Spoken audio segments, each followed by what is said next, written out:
Je parle des dangers de l'islam depuis près d'une décennie. J'avais l'habitude de débattre avec des islamistes qui défendaient fièrement des pratiques islamiques, comme le mariage des enfants, le fait de battre sa femme, jeter les homosexuels du haut des toits, tuer les apostats, ou même les dissidents de l'islam. Et je pensais, pourquoi plus d'occidentaux ne s'en inquiètent-ils pas? Eh bien, ils assimilaient tout cela. Et j'ai toujours su que, tôt ou tard, de plus en plus de gens allaient ouvrir les yeux sur la réalité de l'islam. Parce qu'à ce stade, les musulmans ne faisaient que propager leurs opinions ouvertement et fièrement, pensant que l'islam détient la solution. C'est pourquoi les musulmans vous disent que l'islam entrera dans chaque maison, car ils y croient sincèrement. Et, à la grande frustration de gens comme moi et d'autres critiques de l'islam, la plupart d'entre eux étaient chrétiens, et certains étaient d'anciens musulmans. Je savais qu'à un moment donné, nos efforts acharnés porteraient leurs fruits, et je pense que ce moment est arrivé. Je pense que de plus en plus de personnes parlent maintenant de l'islam comme jamais auparavant. Et pas en bien. Oui. Il y a les habituels clowns de gauche qui protègent et couvrent les islamistes, mais ils ne sont pas les seuls dans l'arène. Regardez ce tweet du représentant Andy Ogles.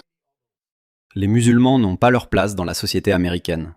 Le pluralisme est un mensonge. Ces personnes n'ont pas dit cela à propos d'autres cultures non hostiles, mais les musulmans poussent de plus en plus de gens à devenir hostiles au multiculturalisme pour de bonnes raisons. Soit on vous traite de raciste ou de sectaire, ou vous disparaissez. L'islam est entré dans sa deuxième phase de domination de l'Occident. Jusqu'à présent, ils n'ont fait que parler de ce qu'ils veulent faire subir à l'Amérique. Et les musulmans américains doivent intervenir comme ça et changer cette relation. Mais nous ne pouvons pas le faire uniquement en étant dans la rue. Nous devons être dans les couloirs du Congrès. Nous devons être dans les salles de rédaction. Nous devons être dans les salles de classe. Nous devons être dans les livres. Et nous devons être dans les tribunaux. Et dans le tribunal de l'opinion publique. Pour cela, nous devons être organisés. Et nous devons être de bons planificateurs. Ils doivent être de bons planificateurs. Et de bons planificateurs, ils le sont. C'est ce qu'ils disent ouvertement. Nous ne disons pas que l'islam est là pour vivre, vous savez, pour coexister avec beaucoup de religions différentes et que nous pouvons tous nous tenir la main et être amis. Cette religion a été envoyée pour dominer le monde. Elle a été envoyée pour être supérieure, pour éteindre la lumière de toute autre religion et pour lui être supérieure. Mais nous n'avons pas honte de le dire et nous ne pensons pas que ce soit quelque chose dont nous devrions avoir honte, que cette religion a été envoyée pour dominer, pour éliminer, pour faire disparaître toute autre religion, pour l'éclipser, pour lui être supérieur, pour que les gens abandonnent toute autre religion et acceptent l'islam. Et si cela nécessite le combat pour y parvenir, alors cela nécessite le combat pour y parvenir. Parce que le but le plus élevé pour lequel le djihad a été légiféré est de faire que la parole d'Allah soit la plus haute et que la parole de ceux qui ne croient pas soit la plus basse. Donc les musulmans disent ces choses depuis presque 2 décennies. Et leur premier projet a en quelque sorte réussi au Royaume-Uni et principalement en Europe. La France en ce moment a en fait un plan militaire au cas où une insurrection séparatiste islamique éclaterait en France. Et je suis sûr que d'autres pays occidentaux devront bientôt planifier cela aussi. Et son côté le plus laid et le plus violent sera observé aux États-Unis. Mais regardez encore ce tweet. 27 millions de vues. 27 millions de vues sur Twitter signifie que des centaines de millions de personnes ont entendu ce message. Pas directement sur Twitter, mais aussi par d'autres moyens. Parce que sur Twitter, on y trouve les déclarations officielles de personnes influentes. L'Occident et le monde non musulman assistent à la désintégration complète de leur culture d'origine. Ils voient ce qui se passe dans les rues. Ils voient comment leurs petites et grandes villes se transforment en ghettos islamiques.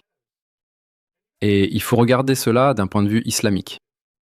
Réfléchissez-y un instant. L'Occident domine le monde depuis plus de 150 ans. Et si vous remontez encore 100 ans en arrière, lorsque l'Occident a commencé à dominer le monde, l'islam était autrefois une force dominante dans le monde. Il siégeait à égalité avec les autres puissances. Mais à partir de la fin du XVIIe et du XVIIIe siècle, l'islam a commencé à être soumis. Il a perdu son pouvoir et son influence. Imaginez simplement que pendant les 1200 années précédentes, l'islam dominait non seulement ses environs immédiats, mais aussi l'Occident. Les royaumes d'Europe de l'Est étaient des États satellites des Ottomans. L'islam est allé jusqu'en Espagne avant d'être repoussé. Mais il dominait toujours le Moyen-Orient et l'Afrique du Nord jusqu'à ce que l'Occident connaisse la Renaissance et la Réforme. La révolution scientifique, puis évidemment la révolution industrielle. Et ensuite, l'Occident n'a pas seulement commencé à repousser l'islam, mais aussi à dominer le monde musulman. La France, la Grande-Bretagne et d'autres puissances européennes ont commencé à coloniser les terres islamiques. L'islam a été humilié, et le dernier clou dans le cercueil de l'islam a été enfoncé en 1918, lorsque l'Empire ottoman a été vaincu et s'est désintégré. Maintenant, réfléchissez-y. En 1918, c'est à ce moment-là que le monde est véritablement entré dans l'ère des États-nations. Les musulmans croient que cette idée a été introduite pour fragmenter le califat, pour diviser les musulmans. Au lieu d'avoir un grand et puissant califat islamique, ils ont maintenant ces petits États-nations qui ne peuvent pas s'unir contre l'Occident. Que cela soit vrai ou non n'a pas d'importance. Ce qui compte, c'est que l'islam a été humilié. L'islam n'a eu aucun rôle majeur dans les affaires mondiales, du moins depuis 1918. Le nouvel ordre mondial a été soigneusement conçu par l'Occident. Et l'islam, pour la première fois depuis sa création, n'a absolument eu aucun mot à dire sur la façon dont nous devrions diriger notre monde. La Chine désigne la période allant du 19e siècle jusqu'à la montée du PCC. La Chine appelle la période de 1850 à 1950 le siècle de l'humiliation. Eh bien, ce dernier siècle a été un siècle d'humiliation pour les musulmans, pour le monde islamique. Ils n'avaient aucun mot à dire là-dessus, mais quelque chose s'est produit. L'Occident est devenu trop civilisé. Il n'a cessé de se libéraliser. Et puis il s'est ouvert à l'idée du multiculturalisme, ou du pluralisme, et cela a ouvert la porte à l'islam. L'islam, qui n'avait pas pu conquérir l'Occident par ses armées, a commencé à s'implanter au cœur de la civilisation occidentale grâce à l'immigration. Et les musulmans n'en revenaient pas de leur chance. Regardez. Je parle souvent de la façon dont les gens peuvent être blessés à cause de leurs croyances ou de leur idéologie. Mais il existe un autre type de préjudice qui se produit discrètement, sans que la plupart des gens ne s'en rendent compte. Je parle de la collecte et de la vente de vos données personnelles. Et si je vous disais que votre adresse personnelle, votre email, votre numéro de téléphone et même des informations sur votre famille pourraient déjà être en ligne sans que vous le sachiez. Chaque jour, des courtiers en données et des sites web publics collectent, publient et vendent des informations personnelles. Cela peut entraîner du spam, des arnaques, des vols d'identité et même mettre votre vie privée en danger. C'est pourquoi j'aime Incogni. Il suffit de saisir votre adresse email et Incogni trouve automatiquement où vos informations personnelles sont exposées et envoie des demandes de suppression en votre nom. Le tableau de bord de l'application vous fournit des rapports détaillés montrant exactement où vos données ont été supprimées. Et avec le forfait illimité, vous pouvez aller encore plus loin. Collez simplement le lien d'un site exposant vos informations personnelles et les experts d'Incogni en protection de la vie privée s'occupent du reste, avec des suppressions sur mesure. Commencer ne prend que quelques minutes, et après une autorisation unique, Incogni s'occupe du plus gros du travail à votre place. Reprenez le contrôle de votre vie privée maintenant. Utilisez mon code spécial pour bénéficier de 60% de réduction sur tout abonnement annuel Incogni, avec en plus une garantie de remboursement de 30 jours. Scannez le QR code ou cliquez sur le lien ci-dessous pour commencer à supprimer vos informations personnelles d'Internet. Ils ne peuvent pas vous nuire s'ils ne vous trouvent pas. 700 ans de nos tentatives pour conquérir l'Europe par la force ont échoué. Ils ont fait quelque chose de mal, vraiment mal. Ils ont essayé pendant de nombreuses années de conquérir l'Europe par la guerre, uniquement par la guerre. C'est la conquête douce de l'Occident par l'islam. En gros, nous, ce que les musulmans, et encore une fois, je suis un musulman orthodoxe, ce que nous n'avons pas pu faire ces 20 dernières années, maintenant, l'Occident le fait pour nous gratuitement, et en plus, il paye pour cela. Allah leur a permis de vivre aux dépens des infidèles, pendant qu'ils les soumettent. Donc il y avait en quelque sorte une attitude de type parasitaire, où ils pouvaient vivre aux dépens du pays hôte, leur objectif étant finalement d'éradiquer la culture du pays d'accueil et de la remplacer par l'islam. Ils vous disent littéralement quels sont leurs plans. Littéralement. Sans aucune honte. Il va y avoir des formes de compromis. Ne comprenez-vous pas que c'est un objectif à long terme ici ? Maintenant, cela se passe au Royaume-Uni. Et le Royaume-Uni est une situation très différente, comme nous l'avons dit, car 6% du pays est globalement musulman. Et c'est une situation très différente. Le Royaume-Uni est très différent de l'Amérique. Pourquoi ? Parce qu'ils sont plus nombreux là-bas. Les principales villes de Manchester, Birmingham, Leicester, Bradford et Londres comptent un pourcentage à 2 chiffres de musulmans. Un pourcentage à 2 chiffres de musulmans. Le Canada est un autre exemple. Le Canada. Y a-t-il des Canadiens dans l'auditoire? Mississauga, né? Calgary. Mississauga. Mississauga compte un impressionnant 15% de musulmans. Un impressionnant 15% de musulmans. Comment cela ne peut-il pas alarmer les gauchistes stupides? Comment? Comment? Qu'est-ce que tu penses qu'ils vont faire? Ils sont concentrés sur l'augmentation de leur nombre. Ils savent ce qu'ils font. Ils te disent quel est leur objectif final. C'est au-delà de l'empathie suicidaire. Il y a tout un secteur, tu sais, avec 400 boutiques. C'est pas de l'empathie suicidaire. Ça doit être un fétichisme suicidaire. Tu vois, 400 boutiques arabes, comment ça s'appelle déjà dans ce coin-là? Ridgeway, ouais, Ridgeway et Walnut. C'est incroyable, tu y vas, c'est comme à Karachi. Ou Hyderabad, ou quelque chose comme ça. J'étais complètement stupéfait. Hambourg et Berlin, plus de 10% de musulmans. Quand je conduisais dans Hambourg, mon hôte m'a dit, dans cette rue où nous roulons, il y a plus de 50 salles de prière. 50! Dans ces quelques kilomètres, une rue principale, 50 endroits pour prier. J'ai dit non, tu plaisantes. 15? Non! 50! Il a dit. Francfort, qui est le centre du commerce international, tu seras complètement étonné. On estime que 15% des habitants de Francfort sont musulmans. Incroyable. Encore une fois, les statistiques sont là et tu vois ça. Ça ne s'est pas produit. Ils ne l'ont pas conquise avec leurs armées, même s'ils ont essayé. Ils en rêvaient la nuit. Ils l'ont fait parce que l'Occident est devenu trop libéral. L'Occident croyait au pluralisme et pensait que ça n'avait pas d'importance. Des gens du monde entier peuvent venir et profiter du pluralisme occidental, et tout ira bien. Il est grand temps de se réveiller, les gars. C'est pas le moment de se reposer sur ses lauriers. Je peux vous passer des centaines de ces vidéos où ils vous ont littéralement dit quels sont leurs plans. Et maintenant, nous voyons ces plans se matérialiser. Je suis tenté de dire au ralenti, mais non, ce n'est même pas au ralenti.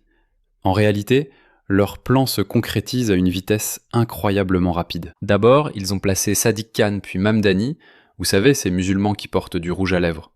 On pourrait croire, non, peut-être qu'ils sont musulmans de nom seulement, et qu'ils citent juste Bouddha, Gandhi, Mohamed, et vous savez, ils sont vraiment socialistes et communistes.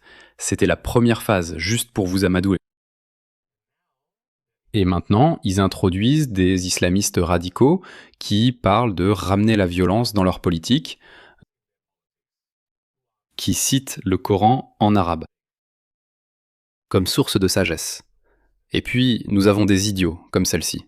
Regardez simplement son raisonnement. Quelqu'un peut-il m'expliquer pourquoi avoir des personnes musulmanes à Dearborn dans le Michigan serait une mauvaise chose? Ils ne font rien de mal. Et s'ils le font, que quelqu'un me prouve le contraire. Je suppose que je suis juste tellement confuse de voir autant de haine et de racisme, et juste comme... Je ne sais pas, les musulmans sont en train de prendre le contrôle de Dearborn ou de Détroit, peu importe. Je ne comprends pas. Quand une civilisation atteint ce niveau de débilité, alors peut-être qu'elle mérite d'être conquise. Mais le bon côté, à mon avis, leur nombre est en train de diminuer. Des gauchistes ordinaires, des libéraux ordinaires, qui sont vraiment bien intentionnés. Je veux dire, cette femme n'a rien dit de mal selon les valeurs occidentales traditionnelles. Nous ne devrions pas être racistes. Nous devrions accueillir tout le monde. Mais elle a besoin d'être éduquée. Il faut lui montrer ce qui se passe quand l'islam prend le dessus. Il ne s'agit pas de s'en prendre à un musulman en particulier. Un musulman, pris individuellement, peut être une bonne ou une mauvaise personne, mais ensemble, collectivement, partout où il y a des musulmans en nombre important, c'est fini, c'est fini. Regardez le Liban, regardez ce qui s'est passé, regardez ce qui est arrivé au Liban, regardez ce qui est arrivé à l'Iran. Regardez ce qui se passe dans certaines parties de Londres. Et juste pour répondre à sa question, qu'est-ce qu'il y a de mal à ce que les musulmans prennent le contrôle? Et c'est une femme. Cela pourrait répondre à la question. Le mari a des besoins physiques. et elle n'est pas disposée à se rendre disponible pour son mari. A-t-elle une excuse médicale, une excuse valable? Non, elle ne veut tout simplement pas. Donc si elle n'a aucune excuse médicale, aucune excuse psychologique, aucune excuse quelle qu'elle soit, elle n'a pas le droit de ne pas se rendre disponible sexuellement. Nous avons des moyens limités. Si tu veux résoudre cette situation, commence par l'étape numéro 1. Tu as la meilleure attitude. Tu sais, utilise des mots gentils et essaie de la rendre heureuse. Vois ce qui la dérange. Disons que tu as essayé la première étape. Tu l'as vraiment fait. Tu t'es vraiment Ça a bien donné du marché. mal pour essayer de lui faire plaisir et d'arranger la situation. Elle reste toujours têtue. Elle ne veut pas coucher avec toi. Dire Elle s'en fiche, elle est négligente, elle ne se rend pas disponible. Quelle est la deuxième étape? Et les délaisser dans leur lit. L'étape suivante consiste à lui mettre la pression. Faites-lui savoir que son attitude n'est pas acceptable. elle doit essentiellement écarter les jambes. Si cela ne fonctionne pas, alors le Coran dit « Wadribuhum ». Frappez-les. Si cela ne fonctionne pas, en dernier recours, frappez-les. Frappez Hitler. Donc cette femme dit « Qu'est-ce qui serait si grave si les musulmans prenaient le pouvoir ?» Voilà ce qui ne va pas. Je veux dire, les féministes, les personnes noires, les gays pour Gaza, vous devriez être les premiers à vous opposer à l'islam. C'est pour ça que vous devriez vous inquiéter de l'islam qui prend le contrôle de votre pays. Mais je ne sais pas. Je crois vraiment que de plus en plus de gens vont se réveiller, parce que j'ai remarqué que plus de personnes parlent maintenant de l'islam qu'avant. Quand j'ai commencé à en parler, la plupart des Occidentaux détournaient le regard parce que, vous savez, c'était impoli. On ne voulait pas s'impliquer dans la religion d'un homme de couleur. Je ne veux pas être raciste. Je ne veux pas avoir l'air d'un raciste ou d'un islamophobe. Je pourrais perdre mon travail. Mais cette époque est révolue. Nous voyons maintenant de plus en plus de personnes parler de ces arguments. Nous voyons maintenant de plus en plus de personnes reprendre les arguments que nous avons introduits il y a près de 10 ans, et que d'autres avaient déjà évoqués avant nous. Comme ceci. Posez ces questions aux musulmans. Mettez-les mal à l'aise.